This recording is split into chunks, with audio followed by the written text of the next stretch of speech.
No one move! Lie down, now! A man 6'4" and built like a wall Lie down, burst now! through the emergency door, metal pipe in hand. He swung it across the desk. Monitors crashed, glass shattered, patients collapsed, nurses hit the floor. Audrey Hayes, 5'3" in scrubs, froze. You, the little black one, here. She flinched. He grabbed her collar, slammed her face into the tile. Boot on her neck. Stay there, filthy thing. Shut up and be useful for your miserable life. Her breathing slowed. Eyes changed. Fingers pressed a spot behind his elbow. His arm went numb. He recoiled. He had no idea the woman in his grip would change everything. 6 months earlier, Audrey Hayes had walked into St. Elizabeth Regional Medical Center for the first time. She carried a small bag, a nursing license, and a past she never talked about. The hospital sat on the east side of Houston, wedged between a freeway overpass and a strip of check-cashing stores. It served the neighborhoods that other hospitals quietly redirected. The ER ran on skeleton crews and expired optimism. Night shift was worse. Between 11 and 7, the department operated with half the staff and twice the volume. Audrey requested nights. She always requested nights. She told HR it was because of her mother. That part was true. Eleanor Hayes had lupus, the kind that attacked kidneys and joints, the kind that turned a 56-year-old woman into someone who needed help getting out of bed. Eleanor had raised Audrey alone. She had cleaned hotel rooms for 23 years, scrubbing bathtubs and folding towels until her hands swelled so badly she couldn't close them. Now, Audrey took the night shifts so she could spend mornings helping her mother to appointments. She cooked meals. She managed medications. She wrapped Eleanor's hands in warm towels when the pain flared. Nobody at St. Elizabeth knew what Audrey had done before nursing school. She didn't hide it. She simply never brought it up. No one ever asked the quiet night shift nurse where she'd been before. People looked at Audrey, 5'3", 115 pounds, soft-spoken, and they assumed they already understood her. 3 tours in Afghanistan. Attached to DevGru, the unit most people knew as SEAL Team 6. Not as support staff, as an operator. Close quarters combat, hostage extraction, the missions that never made the news. She had earned a Bronze Star with valor. The citation described actions in Kandahar province that remained classified. She kept the medal in a shoebox under her bed next to her mother's rosary. When Eleanor's lupus worsened, Audrey put in her discharge papers. Her commanding officer asked her to reconsider. She said her mother needed her more. That was the end of it. She enrolled in nursing school the following spring. At St. Elizabeth, she was good at her job. She was more than good. She could read a patient's vitals from across the room. Pulse rate, respiratory distress, the subtle skin changes that signaled internal trouble. She moved efficiently and never wasted emotion. Doctors on the night shift learned to trust her assessments. When Audrey said a patient was declining, they ordered the tests. But Brenda Collins didn't care how good Audrey was. Brenda was the charge nurse on nights. 15 years of seniority had turned her into a gatekeeper. She controlled schedules, shift assignments, patient loads, and the unwritten rules that determined who thrived and who burned out. Brenda had a pattern. It was never overt enough to report. She scheduled Audrey for the hardest rotations: trauma, overflow, psychiatric holds, the beds closest to the ambulance bay, where sleep was impossible. She blocked Audrey's name from the promotion list twice. Once she wrote "cultural fit concerns" in a performance review. She never explained what that meant. In the break room, Brenda's comments landed like small cuts. A joke about Audrey's hair. a remark about certain people not understanding how things worked here. Once, in front of 3 other nurses, she called Audrey the charity hire. Audrey said nothing. She finished her shift. She drove home to her mother. She came back the next night.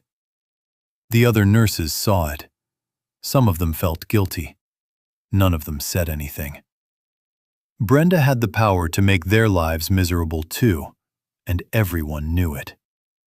So Audrey worked. She took the worst assignments without complaint. She stayed late. She covered shifts no one else wanted.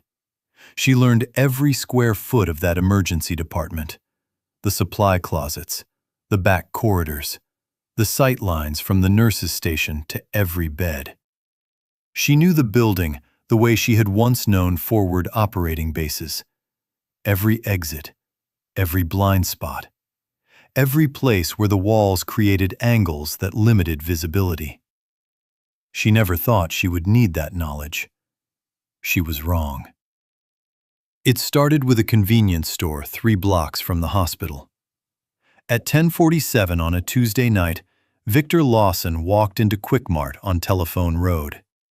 He had a criminal record that read like a staircase going down. Assault at 19, robbery at 22, aggravated battery at 25. He was 29 now. He had been out of county lockup for 11 weeks. He cleaned out the register. The clerk hit the silent alarm. Victor was 2 blocks away when he heard the sirens. He ran south, then east. The police cruisers cut off Telephone Road. He turned into the hospital parking lot because it was the only direction left. The ambulance bay doors were open. They were always open. Victor Lawson crashed into the St. Elizabeth Emergency Department at 11:14.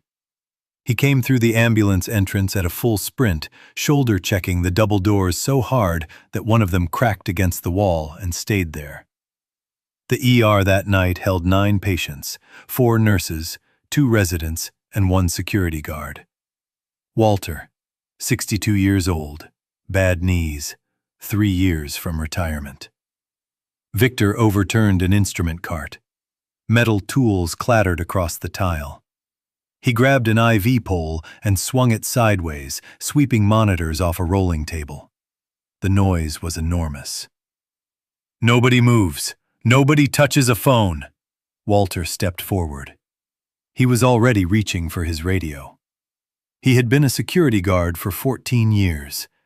He had never faced anything like this. Victor hit him. 1 strike, open-handed, full force, across the side of Walter's head. Walter went down. His radio skidded under a gurney. He lay on the floor, dazed, a cut opening above his left ear. One of the residents started toward Walter. Victor pointed at her. "Sit down." She sat. He moved through the department like a storm. He shoved a nurse into a supply shelf. He kicked over a wheelchair. He ripped a phone off the wall.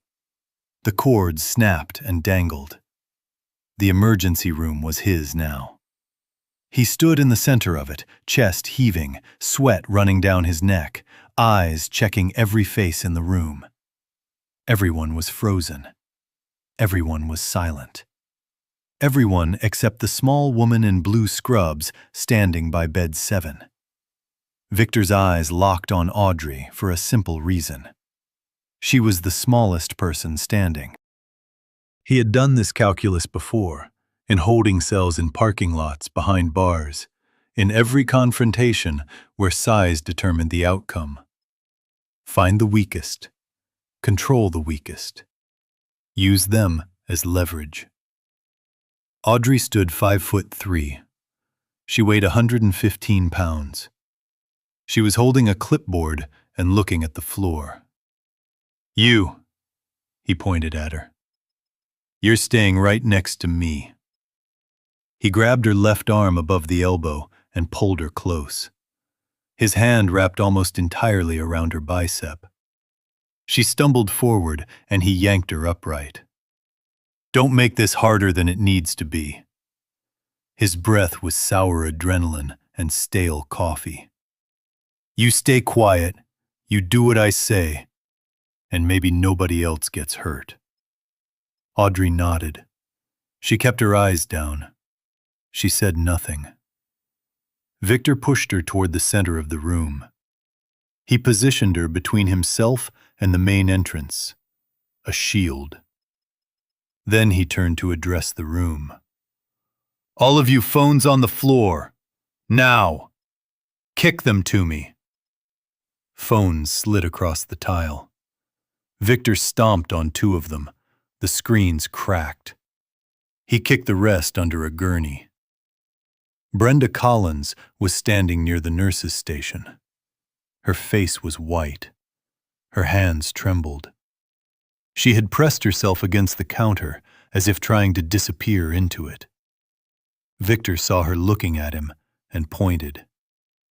"You, the blonde, sit down and shut up." Brenda dropped into a chair. She did not look at Audrey. Outside, the first police cruiser pulled into the parking lot. Then a second. Then a third. Within 8 minutes, Sergeant Daniels had established a perimeter. He tried calling the ER's main line. The phone was dead. Victor had ripped it off the wall. Daniels tried the next line. Victor heard it ring. He didn't answer. Instead, he turned to Audrey. "They're calling." He leaned down so his face was close to hers. "You know what happens if they come in here?" Audrey didn't answer. She was counting. 3 steps from the nurse's station to the supply closet. 7 steps from her current position to the ambulance bay. Victor's grip shifted every 40 to 50 seconds. Left hand, right hand, left hand. He favored his right side. When he turned to check the entrance, he left a blind spot to his left for approximately 2 seconds. 2 seconds. She filed that away. Victor shoved her. "I asked you a question." "I don't know," Audrey said quietly. "That's right. You don't know." He leaned closer. "Because you're nothing. You're just a body standing between me and those doors." He spat in her face. The saliva hit her cheek and slid down to her jaw. Audrey did not flinch. She did not wipe it away. She blinked once slowly and kept her eyes on the floor. Victor watched her for a reaction. He didn't get one. That bothered him. "What's wrong with you?" He shook her arm. "You deaf? You stupid?" She said nothing. He kicked her shin. Not hard enough to break anything, but hard enough to send pain shooting up her leg. She stumbled. He pulled her back upright by the arm. "Pathetic," he said. In Audrey's mind, a clock was running. She had started it the moment he grabbed her. 11 minutes had passed. She had catalogued his movement patterns 6 times. He paced in a rough triangle: entrance, nurse's station, supply area. The triangle took him approximately 45 seconds to complete. At the apex of each circuit, near the supply closet, he released her arm to wipe sweat from his forehead. That release lasted 1.5 to 2 seconds. Always the same hand, always the same motion. Sergeant Daniels got through on a secondary line. The phone at the admit desk rang. Victor stared at it. On the 6th ring, he picked up. "Back off or people get hurt. You've got 1 hour." He slammed the phone down. The hostage situation was now official. Daniels called for a tactical team. The hospital went into lockdown. Outside news vans began arriving. Inside, time moved differently. At minute 19, Victor kicked Audrey again, this time in the thigh. She went to one knee. He pulled her back up. "Stay on your feet. You fall down, I'll make sure you stay down." Audrey's face remained blank. Inside, she was mapping the room in 3 dimensions. She knew the position of every person. She knew which patients were mobile and which were connected to equipment. She knew that Walter was conscious but disoriented. She could see his chest rising evenly from across the room. She knew that Brenda had not moved from the nurse's station chair. She knew the 2 residents were huddled near bed 5, holding each other's arms. She catalogued every detail the way she had once catalogued compounds in Helmand Province. Entrances, exits, lines of sight, the spacing between obstacles. At minute 26, something small happened. Victor shoved Audrey toward a counter, and she caught herself, but not the way a frightened nurse would catch herself. She redirected her momentum with a half-step pivot, absorbing the force through her hips and core without losing balance. It was fluid. It was practiced. It was over in less than a second. Brenda saw it. Her eyes narrowed. She didn't understand what she had seen, but she recognized that it was wrong. That a terrified hostage shouldn't move like that. At minute 31, Daniels called again. Victor didn't answer. He was pacing faster now. The triangle was getting tighter. His circuits dropped from 45 seconds to 38. His breathing was shallow. His hands were shaking. Audrey noticed. She noticed everything. At minute 37, Victor grabbed Audrey by the collar of her scrubs and pulled her face close to his. "You think those cops out there care about you?" His voice cracked at the edges. "You think anybody in this room cares what happens to you?" Audrey looked at him. For the first time, she held his gaze. "No," she said. Her voice was level. "I don't." Something in his eyes flickered, confusion maybe. He shoved her away. She caught her balance with the same smooth half-step. This time, 2 other nurses noticed. The clock in Audrey's mind read 41 minutes. She had his pattern. She had his timing. She had his blind spots. She had everything she needed. 43 minutes. Audrey had spent longer than this on missions where the margin for error was measured in inches. This was a room she knew by heart. 1 man. No obstacles she hadn't already mapped. Victor's pattern had stabilized. Every 38 seconds he completed his circuit. At the apex near the supply closet, he released her arm to wipe his forehead. Right hand. Same motion. 1.5 to 2 seconds of freedom. His weight distribution told her everything. He leaned right when he turned. His left knee was slightly stiff, old injury maybe, or just how he was built. When he wiped his forehead, his elbow flared outward, exposing his center line. She would need 1.2 seconds.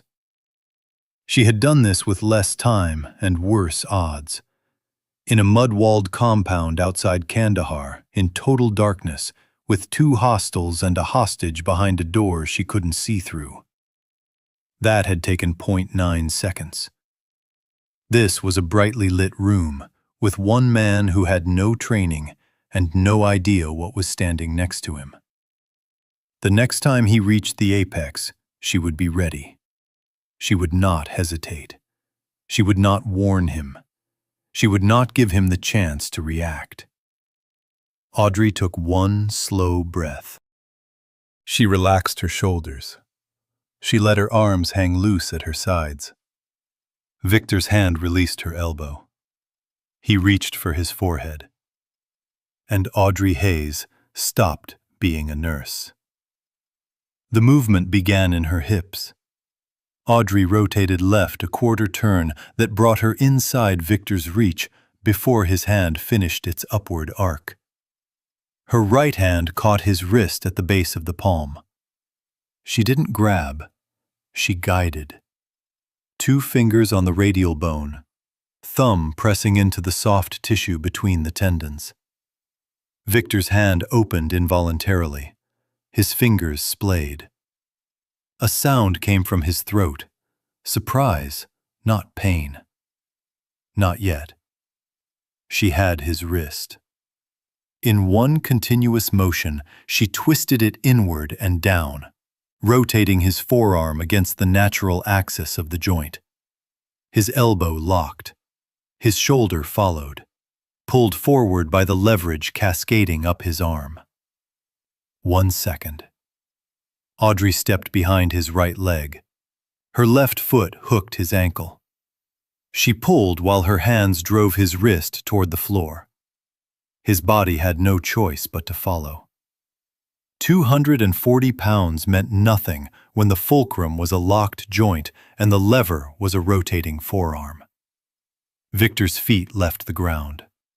Not dramatically. His right leg folded at the knee and his left foot dragged across the tile.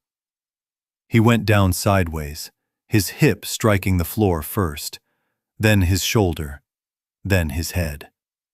A controlled descent that she dictated every inch of. 3 seconds. He hit the floor and tried to roll. Audrey was already there. She transitioned from the wrist lock to a position behind his shoulder. Her knee pressed into the space between his shoulder blades. Her left hand controlled his right arm, elbow hyperextended just enough to make movement a decision he would regret. Her right hand pressed the back of his neck to the cold tile. 5 seconds. Victor thrashed. His legs kicked. His free hand clawed at the floor, trying to push himself up. Audrey shifted her weight, a small adjustment, maybe 2 inches, and the pressure on his elbow increased. He gasped. His free hand went flat on the tile. 7 seconds. Stop moving. Her voice was quiet. It was not a request. He didn't stop. He twisted his head sideways, teeth bared, trying to see her.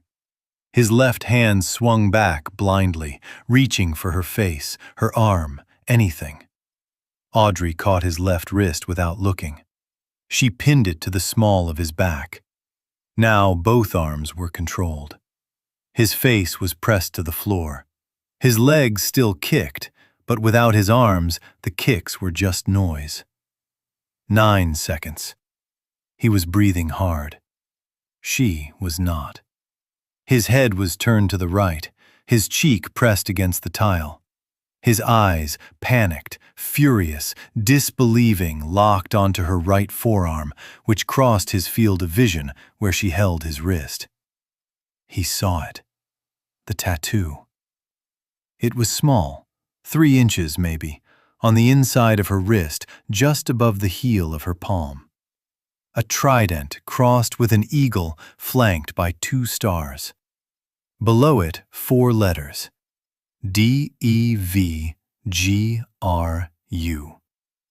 Victor had spent 22 months in the state penitentiary. He had shared a cell block with 3 former military inmates. One of them, a former ranger, had talked about special operations units the way other people talked about thunderstorms. Something you survived, or you didn't. The ranger had described the trident tattoo. He had said the people who wore it were different. Not stronger, not faster. Just different, in a way that couldn't be undone. Victor stared at the tattoo on the wrist of the woman who was holding him to the floor.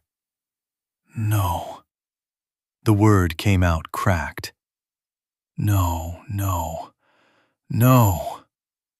He stopped thrashing. Not because of the pain, not because she increased pressure. His body simply went still, the way a person goes still when they understand something they cannot change. He understood that the small woman in blue scrubs, the one he had spat on, kicked, called nothing, had held back. She had been holding back the entire time. Every insult, every kick, every time he had shoved her and she had caught herself with that strange, fluid grace, she had chosen not to respond. Not because she couldn't, because she was waiting. And if she had decided differently, if she had chosen force instead of restraint, he would not be lying on this floor with a sore elbow and a bruised ego. He would be lying on this floor, unable to move at all. Victor Lawson had spent his life measuring people by size. He had never been wrong before. He was wrong now. And the understanding of exactly how wrong settled over him with a weight that no amount of struggling could shift. 11 seconds, start to finish. The emergency room was silent. Every person in it, nurses, patients, the dazed security guard on the floor, stared at the same thing. A 115-pound woman kneeling on the back of a man who outweighed her by more than 100 pounds. Both of his arms pinned, his face on the tile, her face expressionless. One of the nurses had been recording on a phone she had hidden in her pocket. She didn't realize her hands were shaking until she watched the footage later. The timestamp showed 11 seconds from first contact to full restraint. Sergeant Daniels heard the silence through the secondary phone line. No screaming, no crashing, just quiet. He made the call. The tactical team entered through the ambulance bay 20 seconds later. They found Victor Lawson face down on the emergency room floor, both arms secured behind his back by a woman half his size. She had not moved. She had not shifted her grip.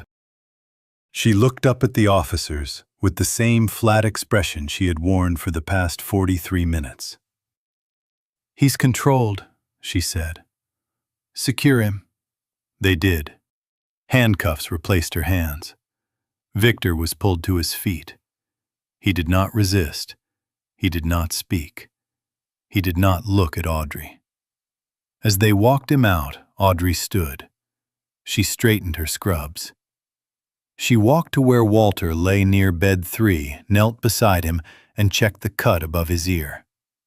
"You're going to need stitches," she said, "but you'll be fine." Walter looked up at her. His mouth opened, but nothing came out. She patted his shoulder and stood. She checked 2 more patients, an elderly man whose IV had been knocked loose during the chaos, and a woman whose heart monitor had been disconnected. She reconnected both. She adjusted a dosage. She made a note on a chart. She went back to work. Across the room, Brenda Collins stood in the corner near the nurse's station. She had not moved from that spot for 43 minutes. Her arms were crossed. Her face was unreadable. She watched Audrey move from patient to patient with a look that had nothing to do with relief. Within 2 hours, the clip was on the internet. By morning, it had 4 million views. By the end of the week, 40 million. The headline was always some variation of the same line. A small nurse and a large man, and 11 seconds that nobody could explain. Nobody except Audrey. And she wasn't talking. The suspension came 3 days later. Audrey was in her mother's kitchen, wrapping Eleanor's hands in warm towels when her phone buzzed. A text from Patricia Dormer in Human Resources. "Please report to the administrative office at 9 a.m. tomorrow. Bring your badge and employee ID." Eleanor looked at her daughter's face. "What is it?" "Work," Audrey said. She finished wrapping the towels. She didn't say anything else. The next morning, Audrey sat in a windowless conference room across from Patricia Dormer and Dr. Alan Whitfield, the chief medical officer. Patricia had a manila folder open in front of her. Dr. Whitfield had his hands folded on the table and his eyes on the wall behind Audrey's head. "We've received a formal complaint," Patricia said. She adjusted her glasses. "Regarding your conduct during the incident on the night of the 14th. "My conduct?" Audrey repeated. "The complaint alleges that you used excessive and unauthorized physical force against a person in the emergency department." Patricia read from the document without looking up. It states that as a nursing professional, you had no authority to physically engage with the individual, and that your actions constituted an inappropriate use of violence in a clinical setting. Audrey's expression did not change. Who filed it? Patricia hesitated. Dr. Whitfield answered. Brenda Collins. The room was quiet for a moment. Audrey nodded once, slowly. Ms. Collins' complaint raises legitimate institutional concerns, Patricia continued. She spoke carefully, as if reading from a script she had rehearsed. The hospital has a duty to review any incident involving physical force on its premises. Pending the outcome of that review, we are placing you on administrative leave, effective immediately. Paid or unpaid? Patricia paused. Unpaid. Audrey looked at Dr. Whitfield. He looked at the wall. She stood, set her badge on the table, and walked out. Brenda Collins had been busy. The complaint was only the beginning. Within 48 hours, Brenda appeared on a local news segment. She sat in a studio chair with her hands folded in her lap, her voice steady and measured. She had practiced. What happened in that emergency room was terrifying, she told the interviewer. And I understand that people want to celebrate what they saw in that video. But as medical professionals, we have protocols. We have training. There is a reason nurses are not supposed to physically engage with patients or intruders. She paused. Her timing was good. Audrey Hayes made a decision to use violence. She could have waited for the police. She could have followed our de-escalation protocols. Instead, she took matters into her own hands. And frankly, when I look at what she did, the speed, the technique, it raises serious questions about who we have working in our hospital. The interviewer asked what she meant by that. Brenda tilted her head. I mean that the level of force she used was disproportionate. I mean that a person with that kind of training, whatever that training is, may not be suited for a clinical environment. We need to ask ourselves whether someone capable of that belongs in a caregiving role. She never mentioned Audrey's race. She didn't need to. The implications sat beneath every careful sentence, visible to anyone who knew where to look. The interview aired on a Thursday. By Friday, the story had split in two. Half the internet saw a hero, a small woman who had saved a room full of people from a dangerous man. 40 million views. Comments filled with admiration. Veterans groups sharing the clip with captions about service and sacrifice. The other half saw a question. A nurse who had used military combat techniques in a hospital. A woman whose background was unknown. An institution that couldn't explain how a night shift nurse could do what she did. Brenda fed the question. She spoke to 2 more outlets. She filed a supplementary report with the hospital's risk management office. She started a petition among the nursing staff, framed as a safety concern, requesting a review of hiring practices for employees with undisclosed military backgrounds. 4 nurses signed it. 11 refused. 6 said nothing. But the petition existed, and that was enough. It became part of the file. It became evidence of a pattern of concern. Brenda knew how institutions worked. She knew that once a narrative was in writing, it took on a life of its own. The truth didn't matter as much as the paperwork. Dr. Whitfield read the petition.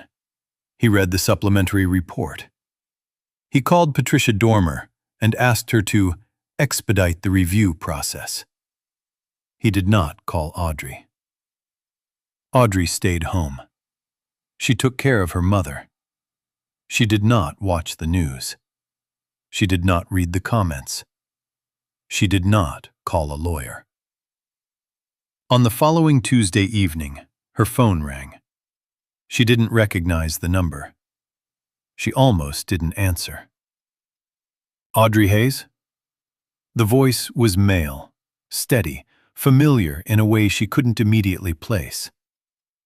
Who is this? Sergeant Nathan Brooks. We served together. Kandahar, 2019. Audrey closed her eyes. She hadn't heard that name in 4 years. Nathan Brooks. He had been on her extraction team, 2 missions in the Arghandab Valley, 1 in Panjwai. She remembered his voice, giving coordinates through her earpiece while she breached a door. I saw the clip, Nathan said. The whole country saw the clip. But I saw something different. What did you see? I saw a DevGru wrist control transition into a modified rear mount. I saw you use a radial nerve press instead of a standard lock. That's not something they teach in self-defense classes, Audrey. That's Tier 1 CQC. Audrey said nothing. I also saw the news, he continued. I saw what that charge nurse is doing to you. And I saw the hospital throw you out like you were the problem. Nathan? I'm not calling to reminisce. I'm calling because I know someone. Captain Sarah Whitmore. She's JAG, Judge Advocate General's Corps. She handles veteran cases, wrongful termination, discrimination, the kind of thing that happens when civilians don't understand what they're looking at. Audrey sat on the edge of her mother's bed. Eleanor was sleeping.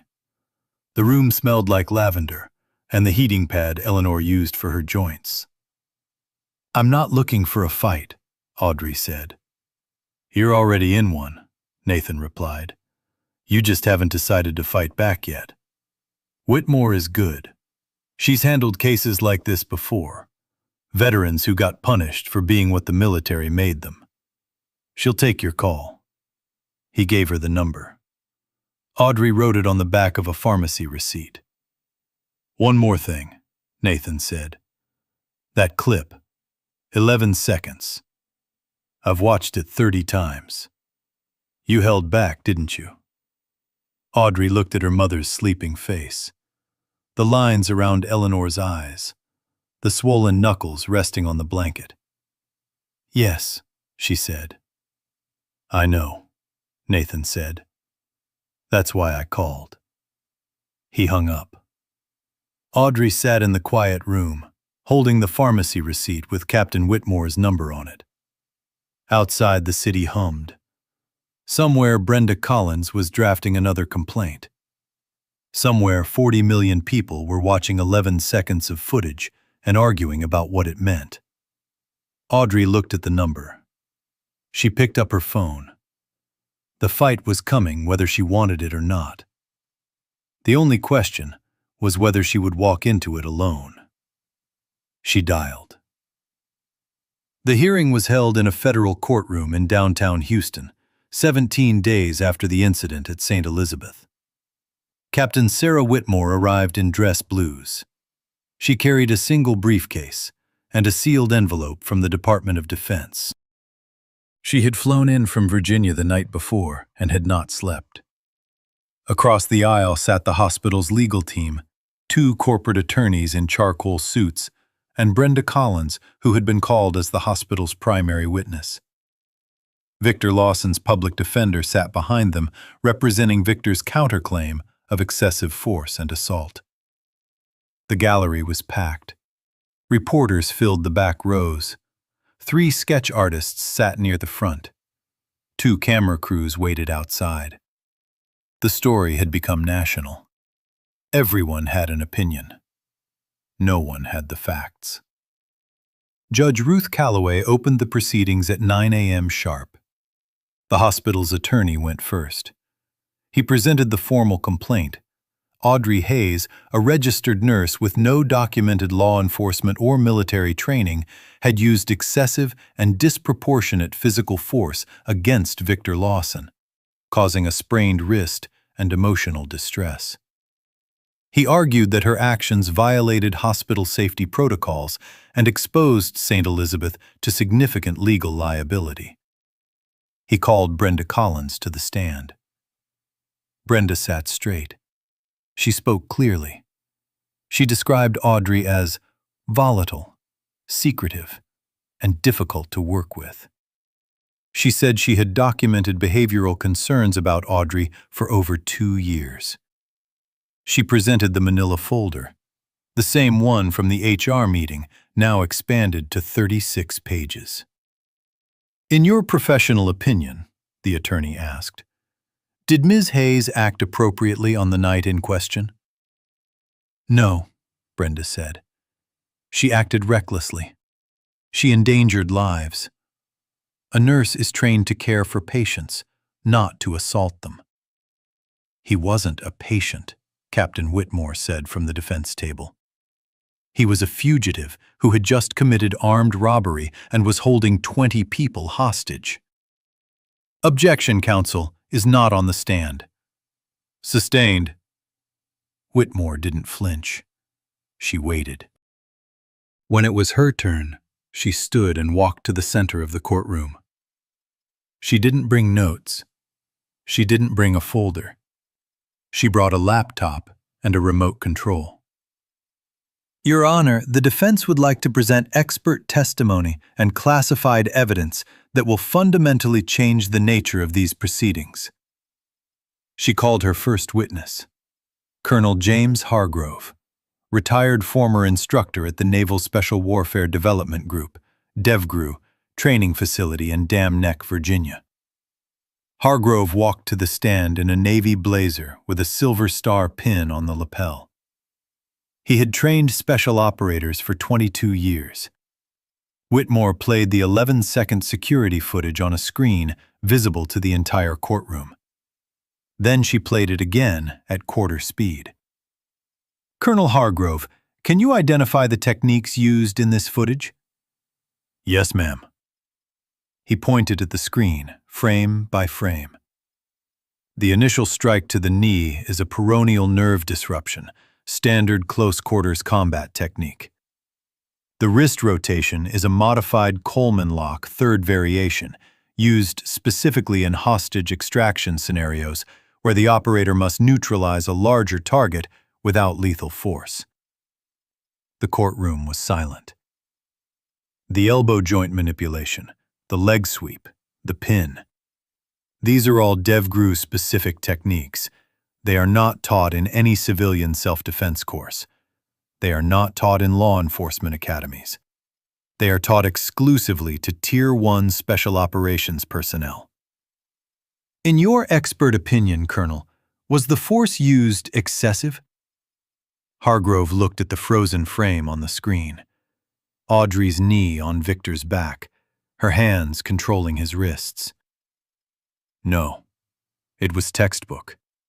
She used the minimum force required to neutralize the threat. If she had intended to cause serious injury, Mr. Lawson would not be sitting in this courtroom today. He would be in a hospital bed. Or worse." A murmur rippled through the gallery. The judge tapped her gavel once. "Colonel, one more question. How would a registered nurse in Houston, Texas know these techniques?" "She wouldn't, unless she had been trained by us." Whitmore paused. She let the silence fill the room. Then she opened the sealed envelope from the Department of Defense. "Your Honor, the defense submits into evidence the declassified service record of Petty Officer First Class Audrey Eleanor Hayes, United States Navy." She read it aloud. "Assigned to Naval Special Warfare Development Group, DevGRU, commonly known as SEAL Team 6. 3 combat tours in Afghanistan, 2014 to 2019. Specialized in close quarters battle and hostage rescue. led 12 classified extraction missions with a 100% success rate. 0 civilian casualties across all operations. She paused. Awarded the Bronze Star with Valor for extracting 2 wounded teammates from an enemy ambush under sustained fire in Helmand Province. Recommended for the Silver Star nomination, still pending at time of discharge. Another pause. Honorably discharged in 2019 to care for an ailing family member. Service record sealed at operative's request due to the classified nature of unit operations. The courtroom erupted. Judge Calloway hammered her gavel 4 times before the room settled. Brenda Collins sat in the witness section. Her face had lost all color. Her manila folder sat closed on her lap. 36 pages of behavioral concerns about a woman who had spent 5 years conducting classified military operations at the highest level of the United States Armed Forces. Victor Lawson's public defender asked for a brief recess. It was granted. He did not return with a counterargument. When proceedings resumed, Whitmore called one more witness, the hospital's own IT administrator, who confirmed that in the 4 years Audrey Hayes had worked at St. Elizabeth, she had received 0 patient complaints, 3 letters of commendation from families, and had been nominated for Employee of the Month twice. Both nominations blocked by Brenda Collins. Whitmore turned to the judge. Your Honor, I'd also like to submit a pattern of conduct by Nurse Collins toward Ms. Hayes over the past 4 years. She presented emails, schedule records, showing Audrey assigned to every holiday and weekend shift for 3 consecutive years. A memo from Brenda to HR recommending against Audrey's promotion, citing cultural fit concerns. A recorded voicemail from Brenda to a colleague. She doesn't belong here.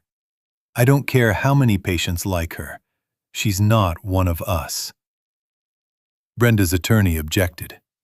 The judge overruled. The gallery was no longer murmuring. It was vibrating. Reporters were typing on phones. The sketch artists were drawing Brenda's face, jaw tight, eyes down, hands gripping the folder she no longer had any use for. Judge Calloway removed her glasses and looked at Brenda Collins. Ms. Collins, I want to make sure I understand your testimony. You described Ms. Hayes as volatile, secretive, and difficult. You recommended her termination. Is that correct? Yes, Your Honor. And you were not aware that Ms. Hayes is a decorated Special Operations veteran who served 3 combat tours and received the Bronze Star with Valor. Brenda swallowed. No, Your Honor.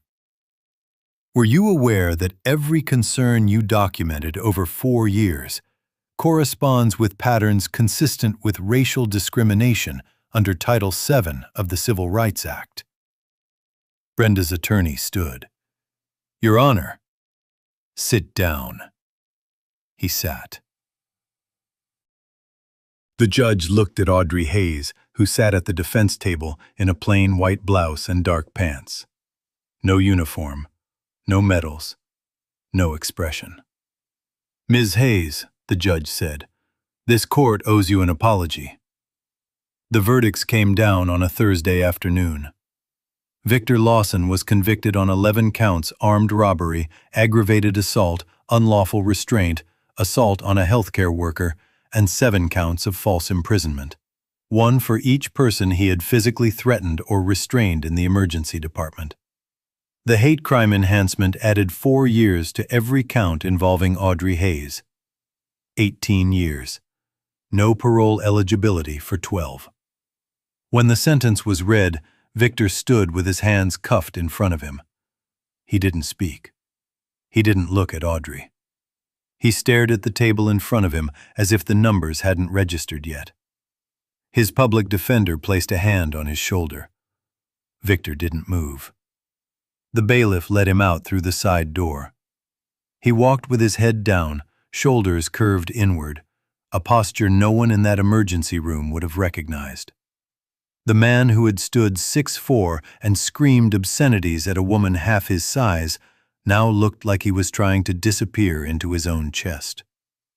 The door closed behind him. The courtroom exhaled. Then came Brenda Collins. The Texas Board of Nursing had launched an independent investigation based on evidence presented during the trial.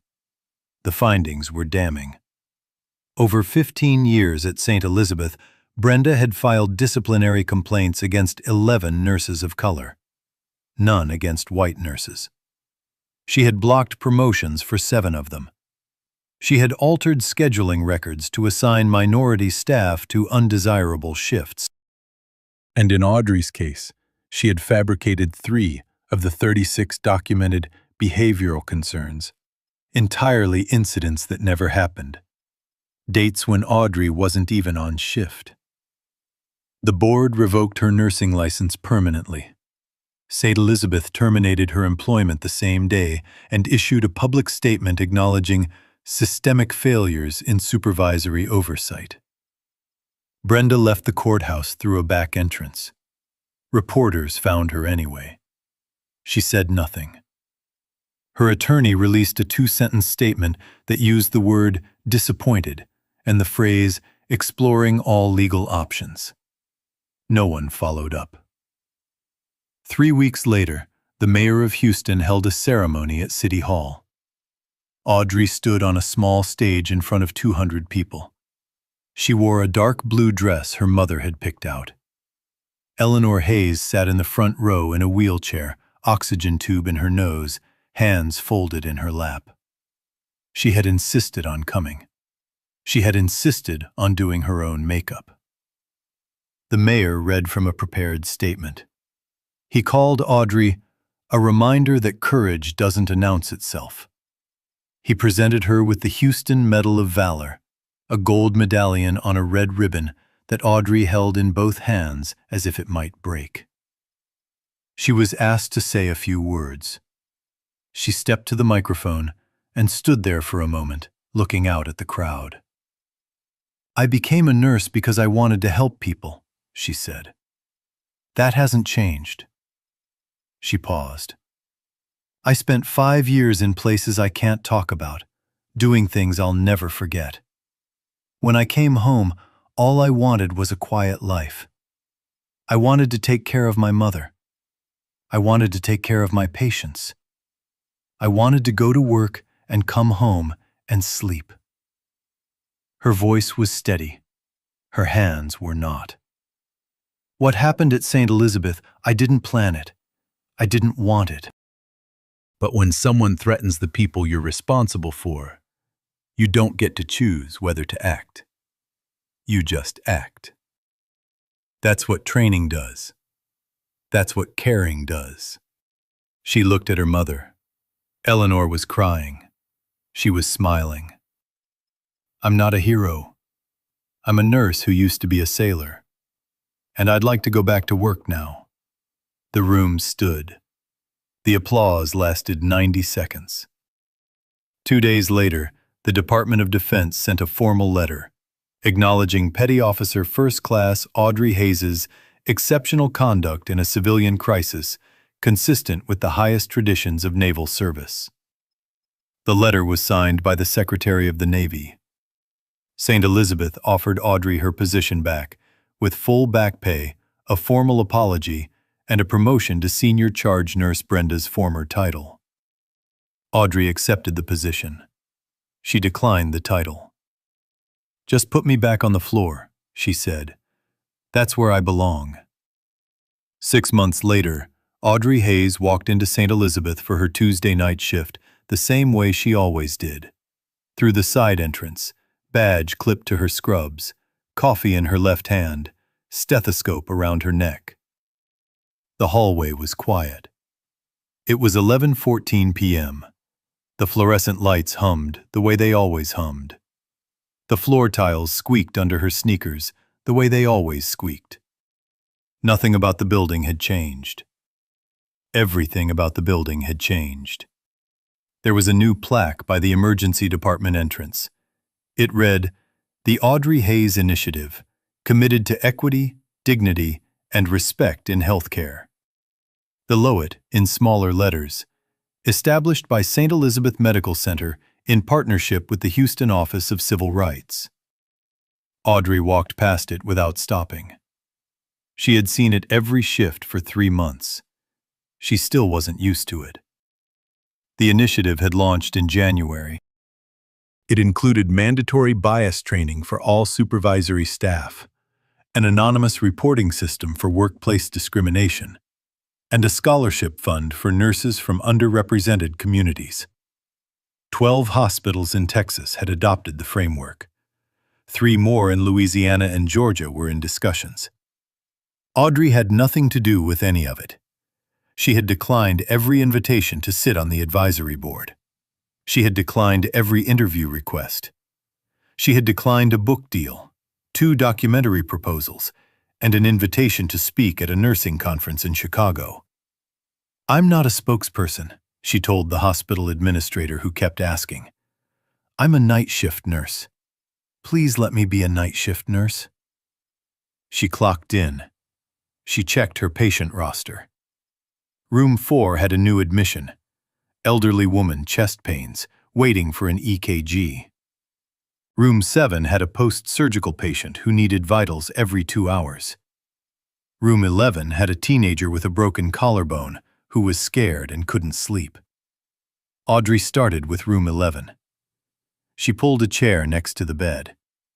The teenager, a 16-year-old named Sophie, who had fallen off her bicycle, was staring at the ceiling with wide eyes. "Can't sleep?" Audrey asked. "It hurts when I breathe. That's normal with a collarbone fracture. It'll get better in a few days." She adjusted the pillow behind Sophie's shoulder. "Want me to stay for a minute?" Sophie nodded. Audrey sat. She didn't check her phone. She didn't look at the clock. She sat with a scared teenager in a dark hospital room at 11:30 on a Tuesday night, because that was the job, and the job was the point. Down the hall, a new charge nurse named Patricia Owens was reviewing shift assignments. She had been hired as Brenda's replacement and had spent her first month reading through 4 years of scheduling records with growing disbelief. She had since restructured the entire rotation system. Every nurse now had equal access to preferred shifts, holidays, and overtime. Patricia had asked Audrey once, during a quiet moment at the nurses' station, about the night with Victor Lawson. "What were you thinking during those 11 seconds?" Audrey had considered the question for a long time. "I was counting," she said. "Counting what?" "Steps, distance, angles." She paused. "The same things I always count. I just don't usually have to use them." Patricia had nodded slowly and never asked again. In room 11, Sophie had fallen asleep. Audrey stood, adjusted the blanket, and walked back into the hallway. Her sneakers squeaked on the tile. The fluorescent lights hummed. Somewhere down the corridor, a monitor beeped twice and went silent. Audrey Hayes, Petty Officer First Class, United States Navy, DevGru, Bronze Star with Valor. 3 combat tours, 12 extraction missions, 0 civilian casualties. Picked up a clipboard and walked into room 4 to check on an elderly woman with chest pains. Because that was the job, and the job had always been enough. If this story moved you, hit subscribe and turn on notifications.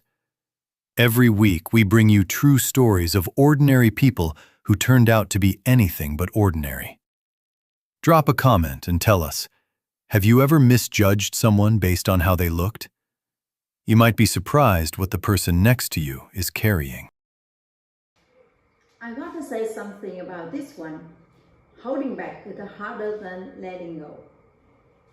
Anybody can explode. Anybody can react. but standing still when you have the power to end it. Choosing patience when everything inside you is a screaming move. That takes a kind of strength most people will never understand.